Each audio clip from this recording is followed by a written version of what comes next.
Pemirsa, Pengadilan Negeri Jakarta Selatan menggelar sidang perdana permohonan pra-peradilan tersangka Yahya Walloni, sidang terkait kasus dugaan penistaan agama.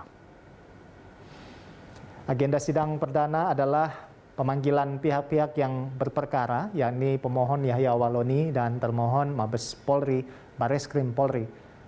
Sebelumnya Yahya ditangkap penyidik Bareskrim Polri pada 26 Agustus 2021 di Cilengsi, Bogor, Jawa Barat. Yahya dilaporkan karena dugaan video ceramahnya yang merendahkan Injil dengan menyebutnya fiktif atau palsu. Ia ditetapkan sebagai tersangka dan terjerat ancaman pidana 6 tahun penjara.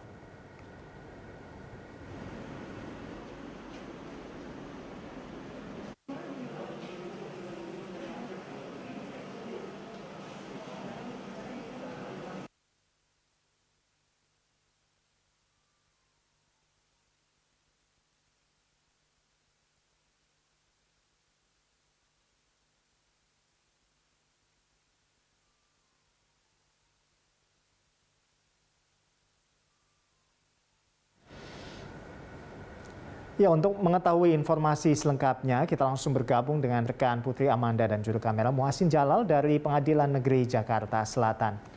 Ya, Amanda, dari pantauan Anda sejauh ini bagaimana jalannya sidang perdana ya pra-peradilan terhadap Yahya Walloni ini?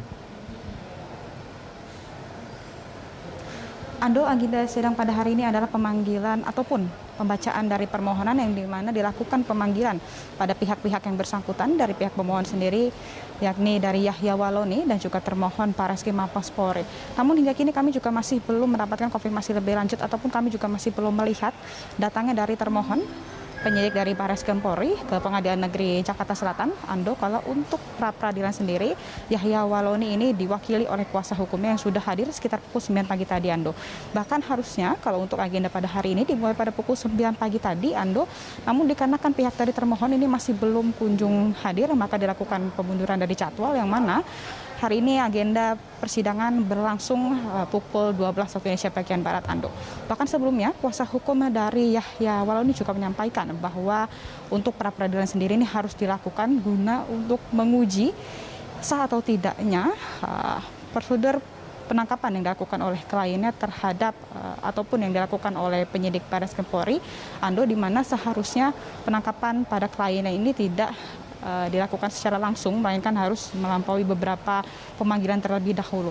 Karena kliennya ini bukan merupakan seorang teroris ataupun koruptor yang tentunya merugikan banyak orang ataupun merugikan negara, Ando. Dan pihaknya juga sebenarnya sudah optimis bahwa persidangan pada hari ini majelis hakim akan mengabulkan permohonan dari kliennya, yang mana dari Yahya Walloni sendiri juga meminta agar menyatakan tidak sah status tersangka, penangkapan, penahanan, dan juga meminta untuk memulihkan nama baiknya, Ando.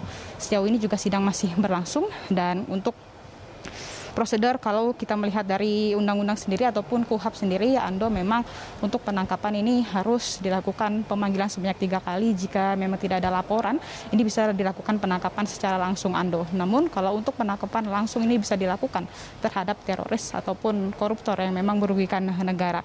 Namun hingga kini juga kita masih ingin mengetahui lebih lanjut terkait dengan alasan dari kepolisian sendiri melakukan penangkapan langsung, dan juga pihak kepolisian kini masih melakukan kelengkapan berkas-berkas perkara, Ando.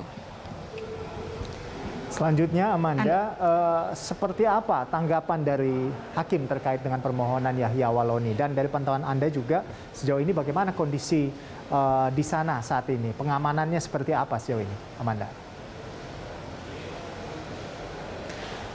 Ando, dikarenakan sidang ini tadi baru berlangsung pada pukul 12 waktu Indonesia bagian Barat, kami juga masih menunggu terkait dengan tanggapan hakim atas permohonan yang diajukan oleh Yahya Walloni, Ando. Namun untuk berapa langkah yang sudah dilakukan oleh kuasa hukum seperti pra-peradilan ini, di mana pra-peradilan juga dilakukan merujuk kepada putusan Mahkamah Konstitusi, yang mana dalam Mahkamah Konstitusi ini menyatakan bahwa lembaga pra-peradilan ini berwenang untuk menguji sah atau tidaknya penetapan tersangka sebagai pintu masuk upaya paksa seperti penangkapan, penahanan, dan juga penyitaan, Ando.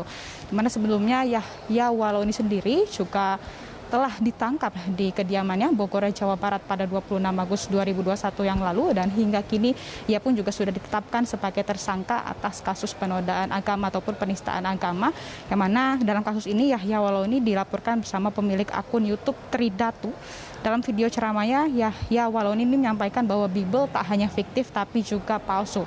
Ando, hingga kini pihak dari penyidik Barreskrim Polri juga telah melakukan beberapa rangkaian ataupun telah melakukan persiapan berkas, yang mana nantinya berkas-berkas ini juga akan diselesaikan di ranah kejaksaan. Dan hingga kini pula Yahya Waloni sudah mendekam di rutan Barreskrim Polri.